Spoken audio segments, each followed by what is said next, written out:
காய்ச்சல் பாதிப்பு மாநிலம் முழுவதும் தீவிரமடைந்துள்ளது. சென்னை, திருவள்ளூர் மற்றும் கோவை மாவட்டங்களுக்கு மாநில பொது சுகாதாரத்துறை ரெட் அலர்ட் அறிவித்துள்ளது. டெங்குவை தடுக்க என்ன செய்யணும் என்பது பற்றி விரிவா விவரிக்க இணைஞ்சிருக்காரு செய்தியாளர் Satish Murugan. Over to you Satish Murugan. வணக்கம்.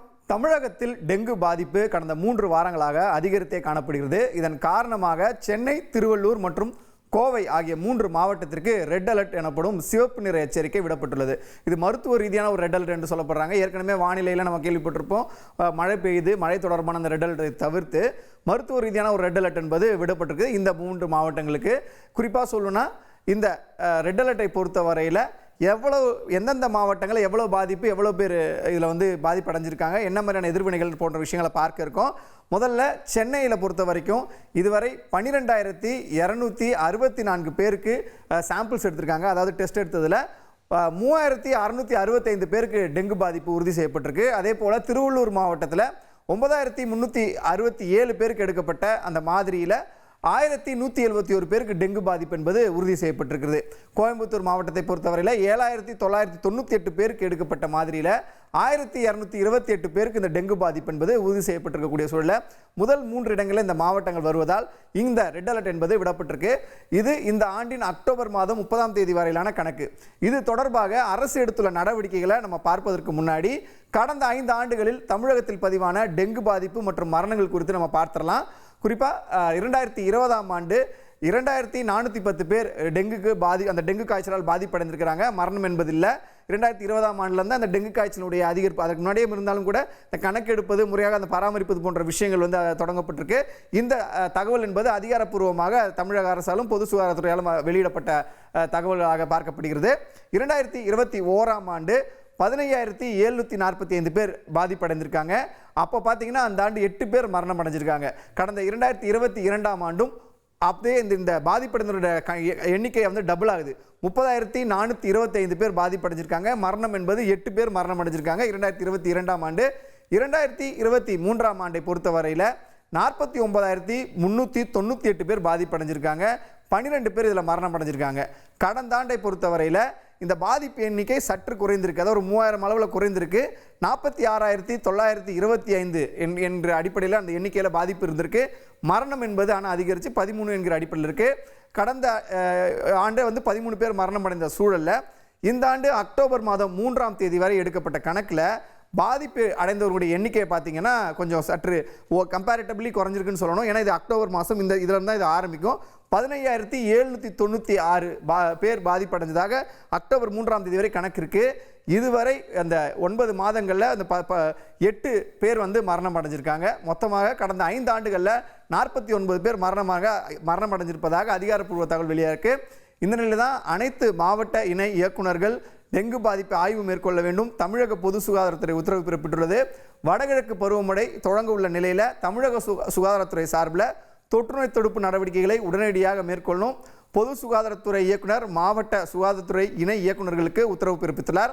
அதன்படி கடந்த 2-3 வார காலமாகவே டெங்கு தொற்று எண்ணிக்கை அதிகரித்துள்ளதாகவும் இதுவரை 15,000க்கும் மேற்பட்டோர் டெங்குவால் பாதிக்கப்பட்டிருப்பதாகவும் தெரிவிக்கப்பட்டிருக்கிறது. இந்த சூழலில் தான் நம்ம ஏற்கனவே சொன்னது போல சென்னை, திருவள்ளூர், கோவை ஆகிய 3 மாவட்டங்களில் அதிகப்படியான இந்த பாதிப்பு என்பது அதிகரித்திருக்கக்கூடிய சூழலில் தற்பொழுது நம்முடைய மருத்துவர் இணைய இருக்கிறார், தொற்றுநோய் தடுப்பு நிபுணர் டாக்டர் சந்தனம் அவர்களிடமே நம்ம கேட்டு பெற இருக்கோம். என்ன மாதிரியான ஆலோசனைகள், என்ன மாதிரியான தடுப்பு நடவடிக்கைகள் நம்ம எடுக்கலாம் என்று நம்ம பார்க்க இருக்கோம். சார், இணைப்பில் இணைந்தமைக்கு நன்றி, வணக்கம். இந்த இப்படி டேட்டாவை கேட்டிருப்பீங்க. முதல்ல இந்த டெங்கு காய்ச்சலை பொறுத்த வரைக்கும் பொதுவாக அதை தற்காத்துக் கொள்வதற்கான நடவடிக்கைகள் என்னென்ன சார்? வணக்கம் சார். இப்போ பாத்தீங்கன்னா டெங்கு காய்ச்சல்ன்றது மெயினா ஏடிஸ் எகிப்தின்ற ஒரு மஸ்கிட்டோ கொசுனால தான் பரவக்கூடியது. அதுல இருந்து எப்படி பாதுகாக்கணும் அப்படின்றது மூலமா தான் நம்ம அதுல இருந்து கொசுக்கடியில இருந்து நம்ம விடுபடுறது இந்தியால ரொம்ப சாத்தியமான ஒன்று கிடையாது. அதை எப்படி விடுபடலாம் அப்படின்னு பார்த்தோன்னா தனிநபர் பாதுகாப்பு, பொது மக்கள் அப்படின்ற பாதுகாப்புன்னு இருக்கு. பொதுமக்கள் பாதுகாப்புன்றத ஃபர்ஸ்ட் பார்த்துட்டோம் அப்படின்னா நம்ம வீட்டு பகுதியில என்ன பண்ணலாம், என்னெல்லாம் பெட்டரா பண்ணலாம் அப்படின்னா நம்ம ஃபார் எக்ஸாம்பிள் பிளாஸ்டிக் டப்பா இல்லாட்டி குடம், பழைய குடம் இல்லாட்டி டயர், நம்ம காரு இல்லாட்டி சைக்கிளு, இல்லாட்டி பைக்கு எதோ யூஸ் பண்றோம்னா அதை நம்ம அப்படியே போட்டுறோம், மேல வீட்டு மேலேயோ இல்லை வீட்டுக்கு சைட்லயோ போட்டுறோம். அதெல்லாம் வந்து பாத்தீங்கன்னா நீர் தேங்குறதுக்கு ஒரு பெட்டரான இடமா எல்லாரும் நினைக்கிறாங்க. அதுபோக வீட்டுக்குள்ளேயே என்னன்னா பிரிட்ஜ் தண்ணி நம்ம ஒழுங்கா கிளீன் பண்ணாம விட்டோம்னா அந்த பிரிட்ஜ் தண்ணி தேங்குறதுனால அது ஒரு ஏடிஸ் என்ற ஒரு மஸ்கிட்டோ பரவக்கூடிய ஒரு நல்ல வளரக்கூடிய ஒரு பகுதியாக கருதப்படுது. அதுக்கப்புறம் என்ன பண்ணலாம் அப்படின்னா பார்த்தீங்கன்னா குப்பை தொட்டி எல்லாம் நம்ம சைட்ல போடுறோம். அதை கிளீன் பண்ணாம வாரத்துக்கு ஒரு நாள் ப்ராப்பரா கிளீன் பண்ணாம வச்சிருந்தோம் அப்படின்னாலும் அதுலயும் வந்து மஸ்கிட்டோ வந்து பரவுறதுக்கான அறிகுறிகள் ரொம்ப ரொம்ப அதிகமான வாய்ப்புகள் உண்டு. இப்ப தனிநபர் பாதுகாப்பு அப்படின்னு எடுத்துக்கிட்டீங்க அப்படின்னு பாத்தீங்கன்னா நம்ம சட்டை வந்து ட்ரெஸ் வந்து சட்டை இல்லாட்டி பேண்ட் காமனா யூஸ் பண்ணக்கூடியதை நல்லா ஃபுல்லா கவர் பண்ணிக்கிட்டோம் அப்படின்னா மஸ்கிட்டோ பரவுறதை தடுக்கலாம். இது போக வந்து பாத்தீங்கன்னா நம்ம மஸ்கிட்டோ கடிக்கிற டைம் வந்து பாத்தீங்கன்னா காலையில 6 to 9, நைட்டு 4 to 7 இந்த டைங்கள்ல தான் வந்து பாத்தீங்கன்னா ஏடிஸ் எகிப்தியோட ஏடிஸ் மஸ்கிட்டோ கடிக்கக்கூடிய டைம்ன்றது. அதில் எப்படி தடுக்கலாம் அப்படின்னு பார்த்தீங்கன்னா இப்போ மஸ்கிட்டோ நார்மலாக வந்து பார்த்தீங்கன்னா ரெப்பலன்ஸு காயில்ஸு அந்த மாதிரி க்ரீமு அந்த மாதிரிலாம் இருக்குது, அதெல்லாம் யூஸ் பண்ணிக்கலாம். அது போக நைட் தூங்குறப்ப மஸ்கிட்டோ யூஸ் பண்ணிக்கலாம். மெயினாக யாருக்கு அப்படின்னா குழந்தைங்க, வயசானவங்க, நோயாளிகள் வேற யாராவது இந்த வீட்டில் யாராவது ரொம்ப முடியாதவங்க இருந்தால் அவங்களுக்குலாம் யூஸ் பண்ணிக்கிட்டா பெட்டராக இருக்கும். மெயினாக வந்து இது போக மற்ற காய்ச்சல் எதுவும் வராமல் தடுக்கிறதுக்கு இருக்கக்கூடிய அறிகுறி சொன்னோம். காய்ச்சல் வந்துச்சு அப்படின்னா நமக்கு வந்து சுயமா மெடிசன் எடுக்கிறத அவாய்ட் பண்ணிட்டு ஒரு டாக்டரை அணுகுறது ரொம்ப பெட்டராக இருக்கும். இப்போ இந்த குறிப்பிட்ட இந்த சென்னை, திருவள்ளூர், கோவை மக்கள் வந்து அதிக அளவில் பாதிப்பு என்பது அதிகரிச்சிருக்கு.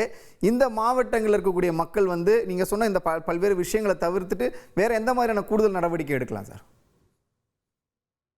ஏன் சென்னை அந்த பகுதிகளில் அதிகமாக பரவுது அப்படின்னு பார்த்தீங்கன்னா நம்ம மழை பெஞ்சா வந்து பார்த்தீங்கன்னா அதிகமாக தண்ணி வந்து அங்கே தேங்குது. அதான் பிரச்சனையே. மழை பெஞ்சா வந்து பார்த்தீங்கன்னா தண்ணி வந்து நார்மலாக வந்து ட்ரைனேஜ் ப்ராப்பராக இல்லை. அதான் ஒரு மெயின் ரீசனாக கருதப்படுது. இது வந்து பார்த்தீங்கன்னா கோயம்புத்தூரோ மதுரையோ வந்து பார்த்தீங்கன்னா ரீசனபிளி பெட்டராக இருக்கு சென்னையை விட. அதனால அந்த பகுதிகளில் நம்பர்ஸ் வந்து கம்மியாக இருக்கு. இதே தான் மற்றவங்களுக்கு இவங்களுக்கு ஸ்பெசிஃபிக்காக என்ன சொல்றது அப்படின்னு பார்த்தீங்கன்னா இதுதான் அறிகுறிகள். இது வந்து மஸ்கிட்டோ வந்து ஒரு நல்ல நல்ல தண்ணியில பரவக்கூடியது. நல்ல தண்ணின்னா நம்ம புதுசா நம்ம தண்ணி எங்கெங்க செய்யறதோ அந்த இடத்துல பரவக்கூடியது. இப்போ ஃபார் எக்ஸாம்பிளுக்கு நம்ம நார்மலான குடம், டயரு அந்த மாதிரி ஏரியாலே மெயினாக பரவக்கூடியது. அந்த மாதிரி தான் மெயினாக வந்து அவாய்ட் பண்ணிக்கிறது பெட்டர். ஈவன் வந்து நம்ம வாட்டர் பாட்டிலோ இல்லை நார்மலான பாட்டிலு, கப்பு என்ன இருந்தாலும் அதை முடிஞ்ச அளவுக்கு அவாய்ட் பண்ணிக்கிறது பெட்டர். நம்ம சுத்தமாக வச்சுக்கிட்டோம் அப்படின்னாலே நமக்கு நல்லா பெட்டராக இருக்கும் அப்படின்றது என்னோட சஜஷன். டெங்கு காய்ச்சலை பொறுத்த வரைக்கும் மருத்துவ அணுகுவது தான் சரின்னு சொல்லியிருக்கீங்க. ஒருவேளை இப்போ நம்ம பரவலாக பார்த்தீங்கன்னா அந்த பப்பாளி இலை சாறு குடிப்பாங்க, இது போன்ற மருத்துவங்கள் எடுத்துக்கொள்ளலாமா? உணவு பழக்க வழக்கங்கள் இந்த டெங்கு காய்ச்சல் வருவதற்கு தடுப்பதற்கு என்ன பண்ணலாம், இல்லை வந்தால் எப்படி ஃபாலோ பண்ணலாம்? டெங்கு காய்ச்சலை பொறுத்த வரைக்கும் என்னென்ன அறிகுறிகள் இருக்கும் அப்படின்னு பார்த்தா காய்ச்சல் தான் மெயினாக வரும். காய்ச்சல் வந்தால் டெம்பரேச்சர் அதிகமாக இருக்கு அப்படின்னா நம்ம லோக்கலில் போய் டாக்டர்கிட்ட அணுகி மெடிசன் எடுக்கிறது ரொம்ப ஒரு பெட்டரான ஆப்ஷன். நீங்க வந்து டாக்டர் அணுகாம ஃபார்மசியில போய் சும்மா வந்து ஓடிசி ஓவர் தி கவுண்டர் ட்ரக்னுவாங்க. அதை வந்து நம்ம சென்னையில கம்ப்ளீட்டா அவாய்ட் பண்ணிட்டாங்க கவர்மெண்ட் வந்து. அது அப்படி எடுக்கிறது மூலமா என்னென்ன பாதிப்பு இருக்குன்னா என்ன மெடிசன் கொடுக்குறாங்க அப்படின்றது பிரச்சனை இருக்கு. இப்ப டெங்கு காய்ச்சலை பொறுத்த வரைக்கும் அணுக்கள் பிளேட்லெட் வந்து ஆல்ரெடி லோவா இருக்கும். பிளேட்லெட் தட்டு அணுக்கள் லோவா இருக்கும். அப்போ கம்மியா இருக்கிறப்ப என்ன பிரச்சனை அப்படின்னா வந்து பார்த்தீங்கன்னா ப்ளீடிங் எங்க வேணாலும் ஆகிறதுக்கான வாய்ப்புகள் ரொம்ப அதிகம். இப்ப நீங்க ஒரு வலி மாத்திரை வாங்கி போடுறீங்க, ஸ்டீராய்டு மாத்திரை வாங்கி போடுறீங்க அப்படின்னா வந்து பாத்தீங்கன்னா ப்ளீடிங் வந்து நல்ல ஒரு வர்றதுக்கான வாய்ப்புகள் ரொம்ப அதிகம். இப்ப டெங்கு காய்ச்சலை பொறுத்த என்னென்ன அறிகுறிகள் அப்படின்னு பாத்தீங்கன்னா காய்ச்சல், கை கால் வலி, மெயினா வந்து பாத்தீங்கன்னா கண் பகுதியில ரீட்ரோ ஆர்பிட்டல் பெயின் அப்படின்னு சொல்லுவாங்க. அந்த பகுதியில பெயின் வலி வர்றதுக்கான வாய்ப்புகள் ரொம்ப அதிகம். இது போக தட்டு அணுக்கள் தான் மெயினா கம்மியாகும். அதனால வந்து பாத்தீங்கன்னா உங்களுக்கு தடுப்பா அங்கங்க உடம்புல வர்றதுக்கான வாய்ப்புகள் உண்டு. இப்ப இது போக அணுக்கள் கம்மியானா நமக்கு வந்து நீர் சத்து கம்மியாகி பிபி இதெல்லாம் லோ ஆகும். பிபி எப்போ லோ ஆகுது அதுக்குரிய அறிகுறி என்ன அப்படின்னா இப்போ நீங்க பெட்ல இருந்து எதிர்த்து நடக்கிறீங்க, நிக்கிறீங்க, அந்த டைம்ல உங்களுக்கு ஒரு மயக்கம் வர்றதுக்கான அறிகுறிகள் உண்டு. உங்களுக்கு டீஹைட்ரேஷன் ரொம்ப காமனா வரக்கூடியது. இதனால வந்து பாத்தீங்கன்னா டெங்கு ஹெமரேஜிக் ஷாக்னுவாங்க. இப்ப காய்ச்சல் இன்ஃபெக்ஷன் வந்தா மற்ற பேக்டீரியல் இன்ஃபெக்ஷன் வந்தா செப்சிஸ்ன்னு சொல்லுவாங்க. இது மாதிரி செப்டிக் ஷாக் செப்சிஸ்னுவாங்க. இது மாதிரி டெங்குக்கு வந்து ஹெமரேஜிக் ஷாக்னுவாங்க. ஹெமரேஜிக்னா ப்ளீடிங் எங்க வேணாலும் வரலாம். ஃபார் எக்ஸாம்பிள் யூரின்ல வரலாம், மோஷன்ல வந்து பாத்தீங்கன்னா பிளாக் கலர்ல போகலாம்.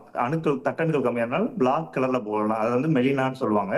இது போக வந்து பாத்தீங்கன்னா பல்லு இருக்கிறப்ப ப்ரெஸ்ல அந்த நம்ம பல்லு வைக்கிறோம் அப்போ வந்து ஈரில் வந்து ப்ளீட் ஆகிறதுக்கான வாய்ப்புகள் உண்டு. இது போக எங்கெங்க மியூக்கோஸ் ஆயிருக்கோ அங்கெல்லாம் வர்றதுக்கான வாய்ப்புகள் ரொம்ப அதிகம். ஓகே சார், இணைப்பில் இணைந்தமைக்கு நன்றி. உங்களுடைய தகவல் வந்து பயனுள்ளதாக இருக்கும் நம்புகிறோம்.